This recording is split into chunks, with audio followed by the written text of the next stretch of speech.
The light right there should work just fine. Right here? Yeah, amazing. Okay. Okay. Hi, man. Peace. Weird guy, huh?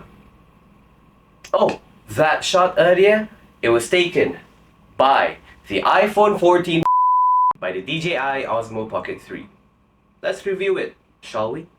Roll the intro.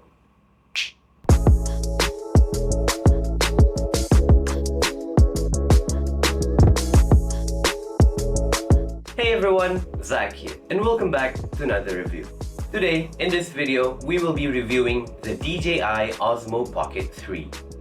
I have been using this camera for about a year now for vlogging, close-ups and B-rolls in some of my videos. And personally, I think that's enough time for me to do an in-depth review of what it can perform and what are its limitations. Before I share the segments of this video, keep in mind of close-up shots where I will write at the bottom left corner which camera I used so you can see what type of shots the Osmo Pocket 3 can do. In this video, I'll divide it into segments which are build and design, video quality, specifications, features, audio, and my personal thoughts. Now, without wasting any more time, let's jump into the first segment.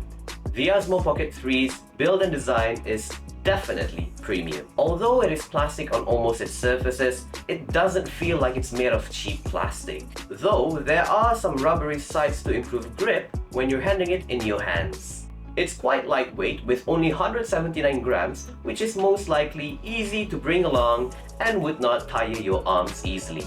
And the size is just nice. I mean, it's in the name, pocket, so like, it's pocketable. Next, the video quality. This tiny beast can shoot maximum up to 4K 120 FPS. It also has DJI's log, which is called the D-Log-M, and can shoot 10-bit color. I mean, even my Sony ZV-E10 right here can shoot up to 8-bit color. What is this sorcery, DJI? Furthermore, this camera's bokeh is nice and I've never experienced or encountered any glitches from the videos I've taken so far. It always delivers just the way I wanted it to. Next segment is the specs. The lens uses a 20mm with an aperture of f2.0. Keep in mind, the aperture is always f2.0, meaning that it's fixed, so there's always the bokeh effect and a lot of light entering the sensor. Talking about sensors, this camera uses a 1-inch CMOS sensor that performs immaculately. And lastly, its specialty and most of people's reason why they buy this camera, the built-in gimbal. This gimbal's movements are truly revolutionizing. For this segment, I'll share the features and actually test the camera's performance. Zach from 3 days ago, the floor is yours. Now, I'm currently testing the stability of the DJI Osmo Pocket 3. Currently using the tilt lock mode for you to see the stability of the camera, and also using the onboard mic so you can see how well it performs. There's the wind blowing right now. The weather, it's quite windy right now, and I have a feeling that it's about to rain. But yeah. So this is the stability if I were to walk with the camera. Currently walking to a park nearby my place, so you can see how well it performs with the stability of horizontal and other modes. Before we see its differences on gimbal modes, let's take a look on what it has to offer us. Follow, tilt locked, FPV, and FPV locked.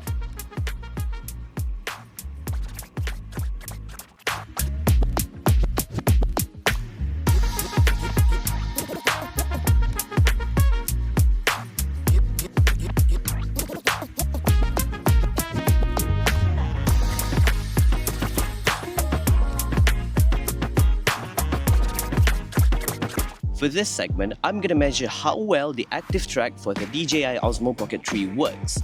I've got my face locked within the screen, and I'm currently using the DJI Mic 2 instead of the onboard microphone on the camera So let's see how well this can go. Let's see if this camera is still able to track me even though I'm far away from it. And also this microphone. I'll be walking while talking on this microphone. Currently, I can see the camera still following me. That's great news. I hope this microphone is still well. I do not know how many meters it can go. Yeah, so far so good. I'm not sure right now since my eyesight is not really that great to see whether the camera is still following me or not. Okay, so I came back to check and oh, it is still following me.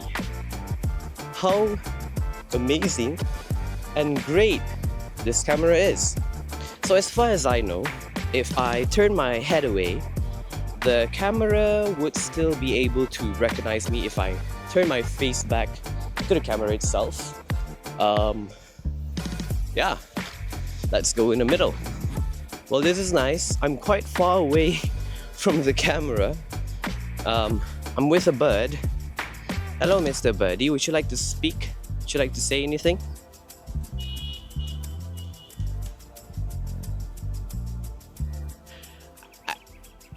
I don't think they want to talk to me. Back to Zach in his room. Thank you, Zach from the past. Now, I'd like to mention one of its features called Spin Shot. It definitely drives you as the user to make more creative shots and a diverse of ideas on how to shoot your subject. And lastly, my personal take. Now, the reason why I bought this camera wasn't for vlogging, which I think is quite wrong. But it was actually my first step into cinematography. I ended up making an episode of my short film, which I will link down below in the descriptions. The whole short film was made by the DJI Osmo Pocket 3. This camera definitely has a lot of potential, but due to its limitations like digital zoom and the fixed aperture and a wide lens of 20mm, it's definitely not for everyone. Unfortunately, I am one of the everyone. But I love using this camera for B-rolls and as B-cam or B-cam? B-cam? B-cam? And I definitely love the features that it offers, especially Spin Shot.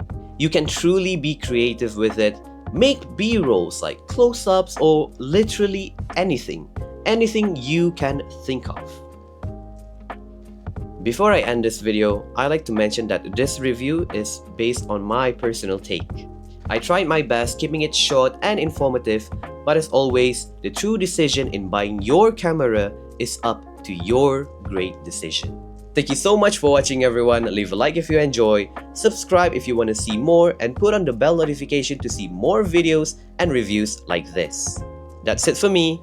See y'all in the next one. Peace.